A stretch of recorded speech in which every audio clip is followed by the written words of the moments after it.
Hello guys, നമ്മളിപ്പോൾ ഉള്ളത് മധുര ജംഗ്ഷനില്ല. ഇവിടെ ഇപ്പോൾ ഒരു മഴയൊക്കെ പെയ്യുന്നുണ്ട് കേട്ടോ. നാട്ടിലങ്ങനെ ആയിരുന്നല്ലോ, ഇപ്പോൾ ഏതെങ്കിലും കുറച്ച് ശമനമൊക്കെ ഉണ്ട്. നമ്മളിന്ന് ന്യൂഡൽഹി യാത്രയിലോട്ടാ. കേരളത്തിൽ നിന്ന് ഒരുപാട് ടിക്കറ്റുകൾ നോക്കിയെങ്കിലും എല്ലാത്തിലും വെയിറ്റ് ലിസ്റ്റ് ആയിരുന്നു. കിട്ടുന്നൊരു ഉറപ്പില്ലാത്തതുകൊണ്ട് അങ്ങനെ നമ്മൾ കേരളം വിട്ട് നോക്കി. അങ്ങനത്തെ ഈ മധുര ജംഗ്ഷനിൽ നോക്കി. Train number 12651 Tamil Nadu Sampark Kranti express. ഈ ഒരു ട്രെയിനിലാണ് നമ്മൾ യാത്രയും പോകുന്നത്. അപ്പോൾ ആ ഒരു യാത്രയുടെ വിശേഷങ്ങളാണ് ഞാനിതിൽ ഉൾപ്പെടുത്തിക്കുന്നത്. അതിനു മുമ്പ് എൻ്റെ ഒരു കുഞ്ഞു ചാനൽ സബ്സ്ക്രൈബ് ചെയ്തവർ ജസ്റ്റ് ഒന്ന് ചെയ്തു വിടണം. അധികം പണിയൊന്നുമില്ലല്ലോ, ഒന്ന് ചെയ്തുവിട മാഷേ.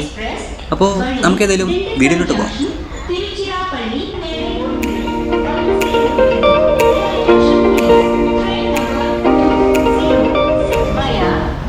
നോർത്തിലോട്ട് സ്ലീപ്പർ ക്ലാസ് എല്ലാവർക്കും അറിയാവുന്നതാണല്ലോ, പക്ഷെ നമുക്ക് ഏതായാലും വേറെ വഴിയില്ല. ഈസിയിലൊക്കെ എല്ലാം നല്ല വെയിറ്റിംഗ് ലിസ്റ്റ് ആയിരുന്നു, കിട്ടാൻ ഒരു ചാൻസ് ഉണ്ടായിരുന്നില്ല. പിന്നെ ഈ എക്സ്പീരിയൻസ് എന്താണെന്ന് അറിയാമെന്ന് വെച്ചു, അങ്ങനെ നമ്മൾ ഈ സ്ലീപ്പർ ക്ലാസ് ബുക്ക് ചെയ്തു. നിലവിലേതായാലും ഇപ്പോൾ അധികം ആൾക്കാർ തന്നെ അത് കയറിയിട്ടില്ല. എന്തോന്ന് ചെന്നൈയിൽ നിന്നായിരിക്കും കൂടുതൽ ആൾക്കാർ കയറുന്നു. ഇപ്പോൾ ഏതായാലും ഫ്രീ ആയിട്ടുണ്ട്.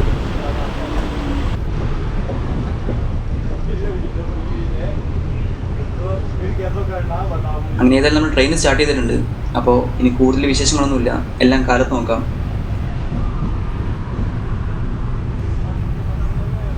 സൈഡ് അപ്പറാണ് നമുക്ക് കിട്ടിയിരിക്കുന്നത്. അപ്പോൾ ഏതെങ്കിലും കയറി കിടന്നേക്കാം.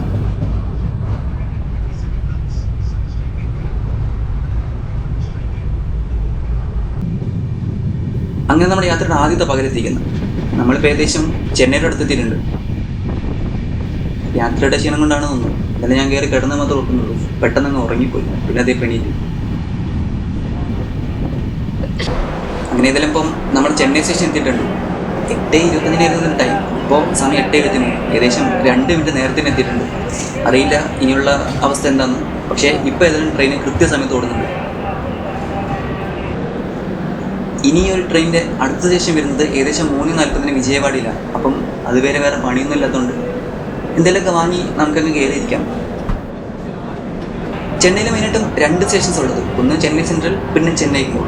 രണ്ടും അത്യാവശ്യം നല്ല വലുപ്പമുള്ള സ്റ്റേഷൻസാണ്. ഇവിടെ നിന്നും ഇപ്പം അധികം ആൾക്കാർ കയറിയിട്ടൊന്നും കാണാൻ പറ്റില്ല. സീറ്റുകൾ ഏകദേശം ഫില്ലായിട്ടുണ്ട്, അല്ലാതെ അങ്ങനെ ഒരു വലിയ തിരക്ക് വന്നിട്ടില്ല.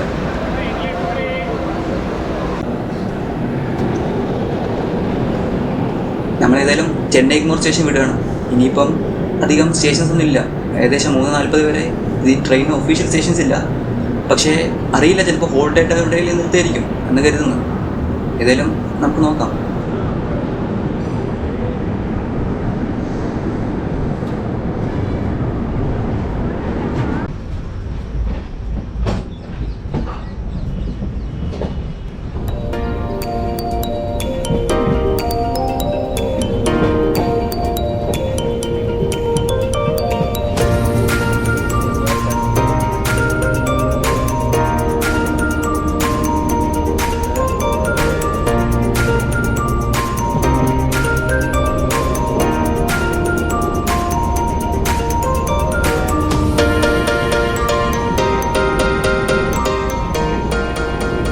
ട്രെയിൻ ഏതായാലും അവിടെ നിർത്തിയ ശേഷം പിന്നെ അവിടെ നിർത്തിയിട്ടില്ല, ഇങ്ങനെ വരുന്നുണ്ട്.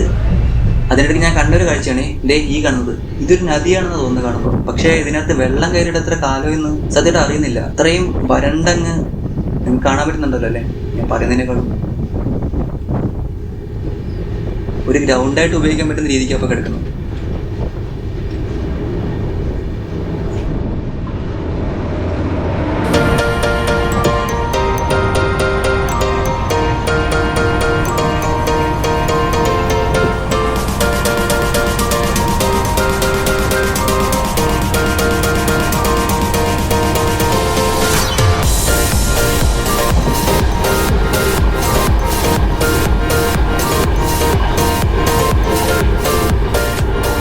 നേരത്തെ പറഞ്ഞ പോലെ ഇത് ചെന്നൈ കഴിഞ്ഞിട്ടും ഇതിനകത്ത് അധികം ആൾക്കാരൊന്നും കയറിയിട്ടില്ല. ഇപ്പോഴും ഈ ഒരു ബോഗി അത്യാവശ്യം ഫില്ലാവാതെ തന്നെ പോകുന്നു. നിങ്ങൾക്ക് തന്നെ കാണാമല്ലോ.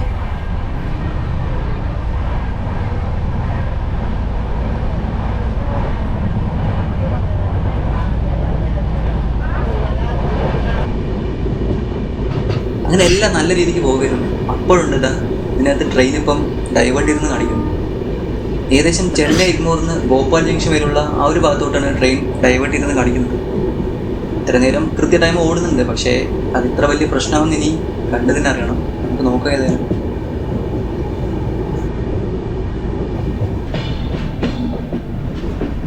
അങ്ങനെ കുറേ ദൂരം ഓടിയിട്ട് ഇപ്പോൾ ഏതാണ്ട് സ്റ്റേഷനിലോട്ട് കയറിയിട്ടുണ്ട്. പക്ഷേ ഇവിടെയും സ്റ്റോപ്പ് ഉള്ളതായിട്ട് അറിയുന്നില്ല. ഗുണ്ടക്കൽ ജംഗ്ഷൻ എന്നാണ് ആ ഒരു സ്റ്റേഷൻ്റെ പേര് കാണുന്നത്.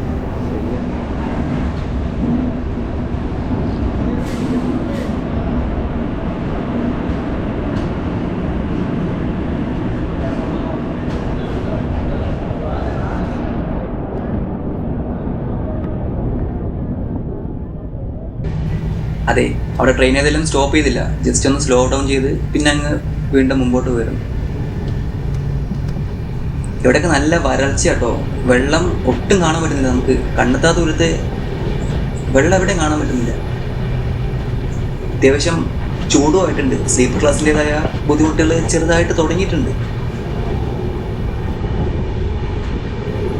റൂട്ട് മാറ്റിയത് ഏതെങ്കിലും ഇപ്പം നല്ലൊരു പണിയാവുമെന്ന് തോന്നുന്നത്. കാരണം ഇപ്പം തന്നെ അത്യാവശ്യം കുറേ മണിക്കൂറുകൾ ലേറ്റായി വരുന്നുണ്ട്. അപ്പോൾ എങ്ങോട്ടാ പോകുന്നൊരു പിടിയില്ല. ഏതായാലും നേരം ഇരുട്ടി തുടങ്ങിയിട്ടുണ്ട്. ഇവിടെ മഴയുടെ ലക്ഷണം കൂടെ ഉണ്ട് കേട്ടോ ആ ഒരു സൈഡ്.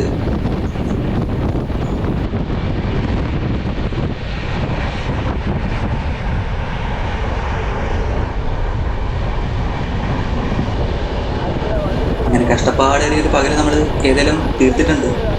പക്ഷെ ചൂടിനും ഇപ്പോൾ വലിയ കുറവൊന്നുമില്ല. നമ്മുടെ കേരളത്തിൽ വെച്ച് നോക്കുമ്പം സമയം 7:30 കഴിഞ്ഞിട്ടെങ്കിലും ചൂടിനൊട്ടും കുറവില്ല.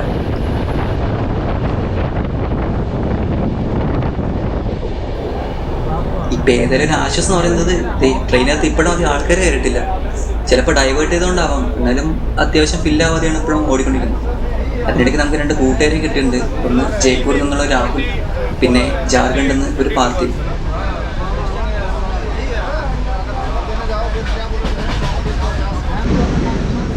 അങ്ങനെ നമ്മുടെ യാത്രയുടെ 2ാമത്തെ പകലോട്ട് എത്തിയിട്ടുണ്ട്. ഇന്നലെ കിടക്കുമ്പോൾ മനസ്സിനകത്ത് ഒറ്റ പ്രാർത്ഥന ഉണ്ടെന്നുള്ളൂ, ഈ രാത്രി കൊണ്ട് ഓടി തീർക്കാൻ പറ്റുന്ന അത്രയും ഡിസ്റ്റൻസ് കവർ ചെയ്യുക.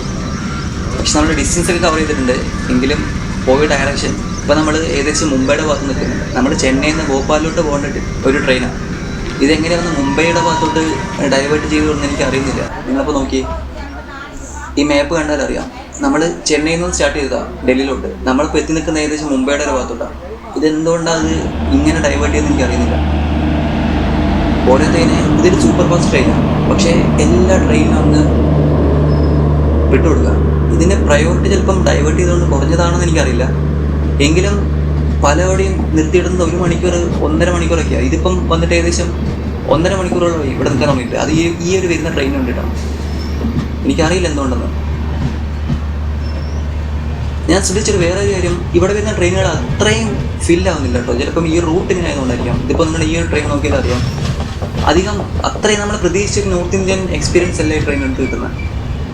ഇന്നത്തെ ജനറൽ കോച്ചാണേലും അങ്ങനെ വലിയൊരു കുത്തിത്തിരക്കൊന്നും കാണാൻ പറ്റുന്നില്ല. ചിലപ്പം ഈ ഒരു ഡയറക്ഷനോ റൂട്ടോ ഇങ്ങനെ ആയതുകൊണ്ടായിരിക്കാം.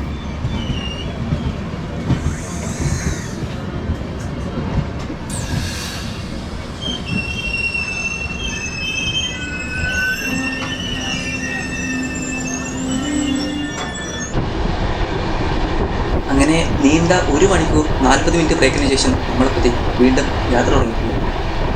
സമയം ഏകദേശം 9 മണിയായിട്ടുള്ളൂ. പക്ഷെ ഇപ്പം തന്നെ ഇവിടെ നമ്മുടെ നാട്ടിൽ ഏകദേശം 2 മണിയുടെ ചൂടാണ്. ഇനി ഇവിടെ 2 മണിയാകുമ്പോൾ എൻ്റെ അവസാനം കണ്ടെന്നറിയാം. സ്ഥലങ്ങളും കാണാൻ അത്യാവശ്യം വരണ്ടങ്ങ് കിടക്കുക.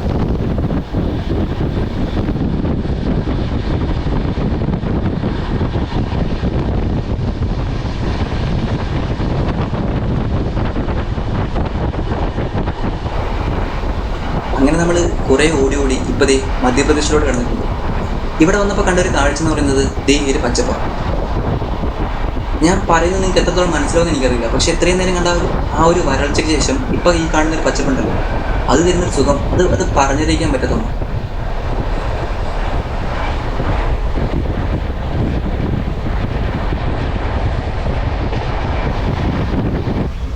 നമുക്കേതായാലും പ്രത്യേകിച്ച് പണിയൊന്നുമില്ലാത്തതുകൊണ്ടും സമയം ചിലവാക്കണം എന്നുള്ളതുകൊണ്ടും ഇപ്പം ഞാൻ ആ ചേട്ടനെ മലയാളം പഠിപ്പിച്ചുകൊണ്ടിരിക്കുകയാണ്. ഒരാവശ്യമില്ല, പക്ഷേ സമയം ചിലവാക്കാൻ എന്തെങ്കിലും ചെയ്യണ്ടേ.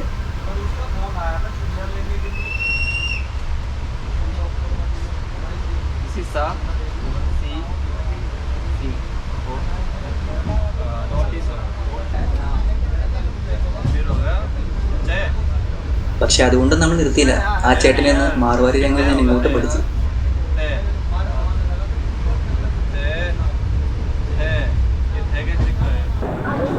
അങ്ങനെ നമ്മൾ ഏതായാലും ഭോപ്പാൽ ജംഗ്ഷനിലോട്ട് എത്തിയിട്ടുണ്ട്. അതായത് ചെന്നൈക്ക് ശേഷമുള്ള ഇതിൻ്റെ ആദ്യത്തെ ഒഫീഷ്യൽ സ്റ്റേഷനാണ്. ഇന്നലെ കാലത്ത് 8 മണിക്ക് നമ്മൾ ചെന്നൈ വിട്ടെന്ന് അറിയിക്കണം. അതുപോലെ ഈ ഒരു ട്രെയിൻ ഇവിടെ കാലത്ത് 6 മണിക്ക് എത്തുന്ന ട്രെയിനാണ്. ഇത് എത്തിക്കുന്നത് രാത്രി 8:50. ഈ ഇന്ത്യൻ റെയിൽവേ എന്തിനാണ് ഒരു ട്രെയിൻ ഡൈവേർട്ട് ചെയ്ത് വിടുമ്പോൾ, അതായത് ചെന്നൈയിൽ നിന്ന് ഭോപ്പാലിലോട്ട് പോകുന്ന ട്രെയിൻ ഡൈവേർട്ട് ചെയ്ത് വിടുമ്പം അവർക്ക് വേറെ റൂട്ടില്ലാത്തതുകൊണ്ടാണോ? ഇതിന് മുംബൈയിലോട്ട് കയറില്ല ശരിയാണ്, പക്ഷേ ഇത്രയും ഇന്ത്യൻ മാപ്പിലിട്ട് എന്തിനാണ് കളിക്കുന്നത് എനിക്കറിയില്ല. ഇത്രയും ഡിസ്റ്റൻസിൽ വ്യത്യാസം വന്നിട്ടുണ്ട്. അത് കാരണം തന്നെ ഇത്രയും ടൈം നമുക്ക് വേസ്റ്റ് ചെയ്യും. വേറെ റൂട്ടില്ലാത്തതുകൊണ്ടാണെന്ന് എനിക്കറിയില്ല, സത്യമായിട്ടും അറിയാത്തതുകൊണ്ട് ചോദിച്ചാൽ. നമ്മളേതായാലും ഭോപ്പാൽ ജംഗ്ഷൻ വിട്ടിട്ടുണ്ട്. അവിടെ നിന്ന് ഫുഡൊക്കെ കഴിച്ചിട്ടാണ് കയറിയത്. ഇനിയിപ്പോൾ ഈ ഒരു ട്രെയിനിന് ആഗ്രയിലോട്ട് സ്റ്റോപ്പുള്ളത്. അത് നമ്മൾ ആ സമയത്ത് ഏതെങ്കിലും ഉറക്കത്തിലായിരിക്കും. ഇതിപ്പോൾ കാണിക്കുന്നതനുസരിച്ച് ഏകദേശം 5 മണിക്കാണ് ന്യൂഡൽഹി എത്തുന്നത് പറയുന്നത്, അതായത് ഹസ്രത്ത് നിസാമുദ്ദീൻ. ഇനി ലേറ്റ് ആവോ എർലി ആവോ എന്നൊന്നും അറിയില്ല. എന്തായാലും കയറി കിടന്നേക്കാം. അങ്ങനെ നമ്മുടെ 2 ദിവസത്തെ കഷ്ടപ്പാട് ഇവിടെ അവസാനിക്കുകയാണ് ഗൈസ്. നമ്മളിപ്പോൾ ഇതേ നിസാമുദ്ദീൻ സ്റ്റേഷനിലോട്ട് എടുത്തിട്ടുണ്ട്. ഇന്നലെ വൈകിട്ട് 6:30 എത്തുന്ന ട്രെയിനാണ്. എത്തിക്കുന്നതോ ഇന്ന് കാലത്ത് 6:30. ഏകദേശമില്ല, കൃത്യം 12 മണിക്കൂർ ട്രെയിനിലേറ്റേക്കുന്നത്. ഇതിനിടയ്ക്ക് ഞാൻ കേട്ട ന്യൂസാണ് നമ്മുടെ ജപ്പാനിലെ മറ്റാണ് തോന്നുന്നത്. അവിടെ ഏതോ ട്രെയിൻ എത്രയോ മിനിറ്റുകൾ ലേറ്റായിട്ട് അവരുടെ ടിക്കറ്റ് എമൗണ്ട് തിരിച്ചു നൽകുന്നത്. അങ്ങനെ എങ്ങാനും ഇന്ത്യൻ റെയിൽവേ ചെയ്യാൻ തീരുമാനിച്ചാൽ പിന്നെ ഇന്ത്യൻ റെയിൽവേ ഇല്ല, ഇന്ത്യൻ റെയിൽവേ തീർന്നെന്ന് വെച്ചാൽ മതി.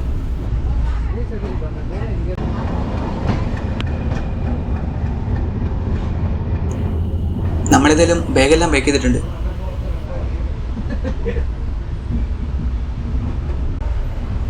ഏതായാലും ഈ ഒരു വീഡിയോ ഞാനിവിടെ അവസാനിപ്പിക്കുക. അതുപോലെ എൻ്റെ ഈ ഒരു ചാനൽ നിങ്ങൾ ഇനിയും സബ്സ്ക്രൈബ് ചെയ്തിട്ടില്ലെങ്കിൽ അതൊന്ന് ചെയ്തു തരണേ. അപ്പോൾ നമുക്കേതായാലും അടുത്ത വീഡിയോയിൽ കാണാം. Thank you for watching. Tata.